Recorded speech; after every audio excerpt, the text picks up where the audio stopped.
You might ask, what has actually happened in my base and in my spawn since last time I was here? I don't think a lot has happened in my spawn, but in my base, if we kind of like start from this side, I've managed to start getting a sort of skin type thing on this build here. This is the kind of like the second storage system. So you can see it's like I've got an entire shulker of our iron ore there. Everything else I tend to sell or eat or do something like that. You know, it's got a small little iron farm, spruce farm. I've also got a skin around my iron farm, and so I built myself an iron farm and put a skin around that. So here I can see I've got iron galore coming in. Got poppies coming in. I can have even more stuff. I've got slime balls coming in over there. So yeah, I'm getting like rich in the resources. Definitely. I want to put a curve around this road and have this kind of like coming around here, and I would like to get rid of these pumpkins and these vines and put in a park. I've kind of like got an idea for that. Over by the trading hall on kind of like the other side of the city, I've got my sugarcane farm. Again, this building kind of like needs a bit more work. I don't think I even have a shock of sugarcane yet. I've put in the interior for the trading hall, and I've kind of like marked out where I want and I've marked out where I kind of want to be the portal to be for the kind of like industrial district. Oh my god, they're so noisy. Yeah, so here I have my clerics, and then we have like a water elevator, and on this level we have the masons, chocolate stone there to trade if I kind of like need to repair something. I've got all the sparklies going on because I've got ender chests underneath that carpet. I've got the crying obsidian for the drippy drips. So I've got drippy drips and I've got amethysts, and it's all lovely and beautiful because it's going to be a public build. So this is where I am. But, you know, if I'm completely honest, for the past few weeks, I've not actually been playing on this server. So you might ask, where have I actually been playing? Recently, I have been playing on the Oasis server. This is a group of old ISVians who I've known for kind of like several years, and we've got together in a leaderless community, essentially to play together because we've known each other several years, and it's a fun thing to do. I've been really enjoying myself building farms that are essential to the start of the season. So we started off down here. There is a village over in this direction somewhere. So we kind of like went and kidnapped some villagers. We brought them up here, and we kind of like, this box is still kind of like full of starting material essentially. But this is kind of like the villager breeder. Those beds, when they're kind of like put into this wall here, means that they think they can access those beds. So you can have kind of like 4 beds down here. That'll actually make this an infinite villager breeder. It's a really simple design and setup. I probably ought to do a tutorial on that. Provided you don't feed them wheat. Was that wheat? They're being fed wheat again. That totally breaks them. Oh well, we won't deal with that now. So, after the villager breeder, we went for an iron farm. So, a really simple iron farm by IX4. It's kind of the day one iron farm, but essentially there's some villagers that see a zombie in a boat whenever they try to sleep, and so they're in a constant state of panic. And this is the same iron farm that I have on LPMT. We've got a sugarcane farm over here, again built by me. This is kind of like it's not massive, but it seems to be sufficient. Like we've got a constant supply of sugarcane, so that's the thing. I think it needed to be modified slightly by Pi. We've got villager breeder going, the villager trading hall going on up here. Yancy built, I think it was Yancy and Balan built the kind of like the melon and pumpkin farm that we've got going on here. So just ignore the rails for the time being. It's bright and shiny, isn't it? Ooh. But again, I need to make my farms look a lot prettier than they do at the moment, because at the moment they look a little on the derpy side, but they do work. So here we're going to like got Endermen falling to their death, but you can kind of like press these levers and then it traps them. There's levers over there, and then so yeah, it's really hard to see with this kind of like resource pack on though, so we won't see it. We'll just kind of like look at the pretty lights. Ooh, look at the pretty black hole. That's pretty. But again, that doesn't really have a dedicated AFK space. I probably need to do some terraforming and stuff around here. It's like I don't know what happened to the terrain around here, but it's a bit all over the place, isn't it? But you can just AFK here. There is a switch up here somewhere, which switches the farm on. I won't show you it now. But on the nether side, On the nether side, we've got this bit up here. So we've got like over a shulker of shulker shells there at the moment. I will AFK there probably tonight, I think, maybe tomorrow night, and just kind of like, we probably get like a shulker of shells out of that if that doesn't break. It does break, but it's kind of like it's set up deliberately almost to break, and then it's kind of like got an easy fix to it as well. So I would like to take this time lapse to reply to Exumaboy's video on his leadership that he posted last October. I really enjoyed the video, and it sparked up a lot of thoughts in me. I'll leave one of those things in the thingy below. I have a response. I'm not trying to call anyone out, I'm just trying to get my thoughts in order about Minecraft, content creation, and what I consider to be good behaviour of my life goals. So I've kind of like developed a set of rules. Rule 1. Be active, or at least be reliable. It is better to say at the start that you can only play for half an hour once a week every Sunday evening, and to do that reliably for years, than to be on the server right at the open for 24/7 the first week and never be seen again. When you're reliable, other people are able to kind of like make taste on the things that you say because they know you're committed and reliable.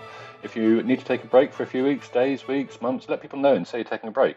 When you're taking a break, take the break. Yeah? Make sure you come back refreshed, energized, and ready to play again.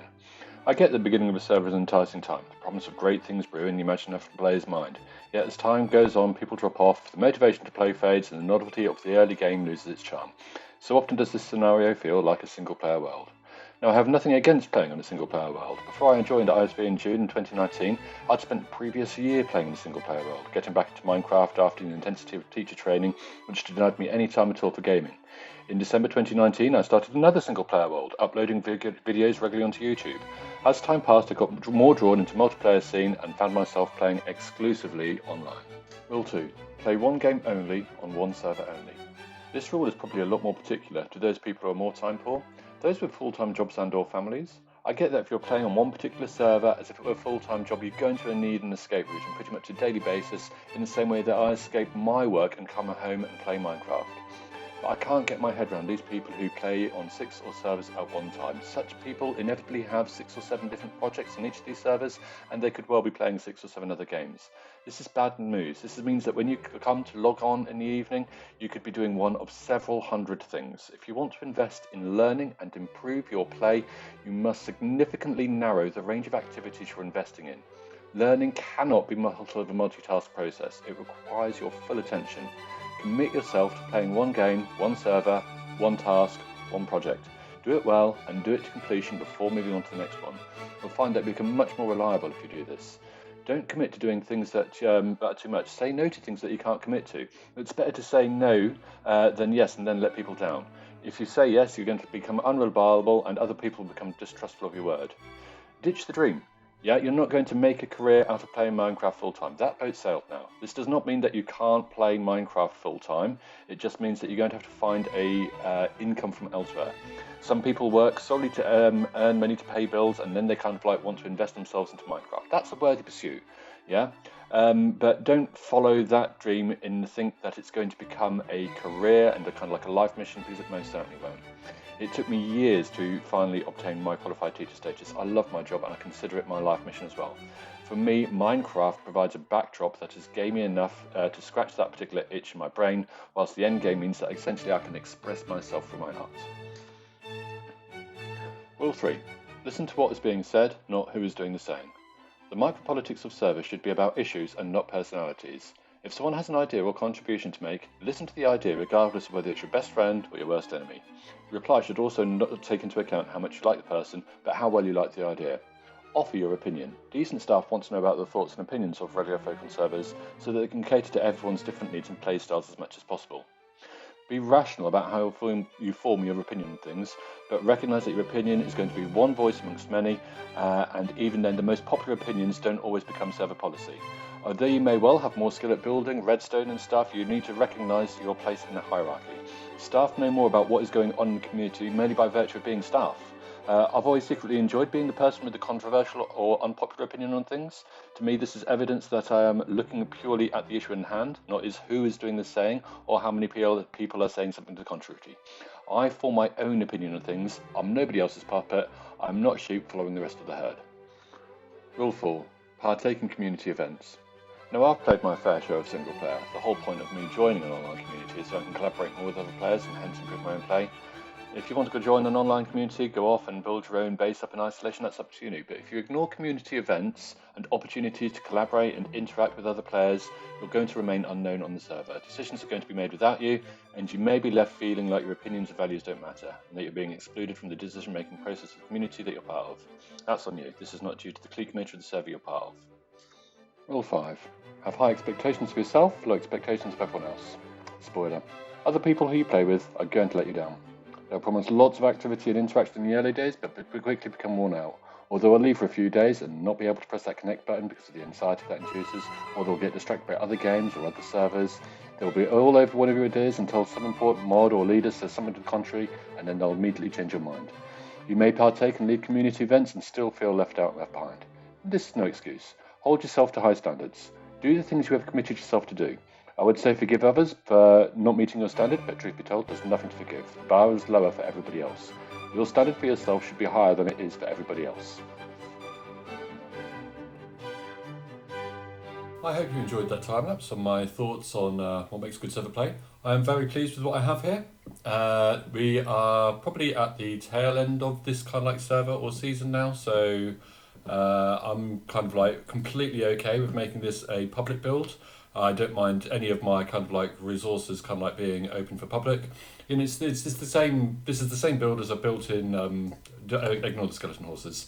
As I have built in LPMT, it's the same build as I built in Season 6 and Season 7 on ISV. I have this build in my single player world. I know kind of like Mizuma Games and Limmy Thief have kind of like built quicker auto storage systems, but this kind of like, I find this older design by Nembomb to be a lot more resilient, and kind of like I'm very familiar with it. Kind of like this is my favourite auto storage room at the moment. It's the same kind of like thing as a lot of them. You kind of like, you just make sure there are no gaps. You put kind of like, you can put either shulkers into here, or you can put items into that barrel there, and everything goes through. And if it can find a slot, so if I had some dirt, for example, that would end up in this dirt chest here. You know, eventually, you know, I mean, this is far too big, I think, for the season we've got, but it's just kind of like, it's a bit familiar build. This build took me a lot longer to build than I originally envisioned. I did keep running out of materials, in particular redstone, so I am very grateful to Paisley for his build. Paisley's build is down here, down this big hole. Down this big hole, there is this massive tunnel. So we fly down here. You might kind of like guess what kind of like Paisley's built by the huge, gigantic, enormous, magnificent size of said tunnel. He has a tunnel bore. So this has been what has been providing me with all of the redstone. Docks works exactly the same. You press the note block, everything, you know, the TNT goes boom, and then it goes flying, because obviously the coral makes it fly. If you have hitboxes turned on, you can kind of like see everything. So we can actually get loads of things like deep slate. This might actually be quicker than deep slate mining. I'm not 100% sure. It's definitely more fun. Because, you know, you get to play with heavy machinery, don't you? And heavy machinery is always more fun. Once, Ken Kalai was very good, because essentially I fell into lava. You know, you can kind of like, you might have spotted that kind of like, you know, in these kind of like things, I've been just kind of like pouring water over the top, and then kind of like carrying on my way. I kind of like hadn't realised how deep it was, but I fell into lava somewhere around here. And I didn't have a fire resistance potion on me, and it was kind of like, it was difficult to get out, so I immediately logged out and kind of like put a message into Discord. Ken Kalai was here really quickly, kind of like, you know, within half an hour or so, he'd put all the scaffolding down here. He must use shed loads of scaffolding to kind of like get rid of the lava. Yeah, it saved my life, so really grateful for Ken for that as well. The other build by Paisley that has piqued my interest is this cobble generator. Let me show you how it works. You just kind of like flip this lever and cobble comes on. It is a really good design. This is a TNT duping machine, but if you kind of like look how quickly this just fills up, it's pretty amazing. So this is a lifesaver when I was trying to get hold of the droppers, hoppers, dispensers and everything that require cobble in large quantities. This has triggered loads of thought of me on what I can do back on LPM2 when I get back. Like, you know, I can hook this up to a kind of like a shulker loader, so you can kind of like AFK for longer periods of time. And then I could get myself like a kelp farm or a lava farm, and kind of like smelt stone, cobblestone into stone. And that's just going to solve all the problems that I have for kind of like with stone shortage, because I use stone for trading with clerics. I use stone for trading with masons. I use stone for for redstone, and I sell stone as well. So I find myself constantly running out of stone. So this device here, I'm totally going to pinch a little bit and steal. I think Fungi has done a really good job at bringing this group of people together and adminning this server for us. So yeah, really pleased with that. My final shout out is going to be to him. I've had an absolute blast building up on all the starter farms that are essential at the start of the season, things like the Shulker farm and the Ender and things. I've had a really good time. But I'll probably start winding things down over the next couple of weeks unless something changes, like activity starts to pick up again or something. Maybe some more people will join. Maybe some people will just become a little bit more active. I don't know. But my next big break, I'm on my half-term break at the moment, but my next big break is going to be my summer break. I'd really like to be spending some time on LPMT doing something big. I'm not sure what yet. Feel free to leave a like or don't. I don't really care. I mean, these things are mainly about me reflecting on my practice and growing and stuff. I will see you all in a couple of weeks. Ciao.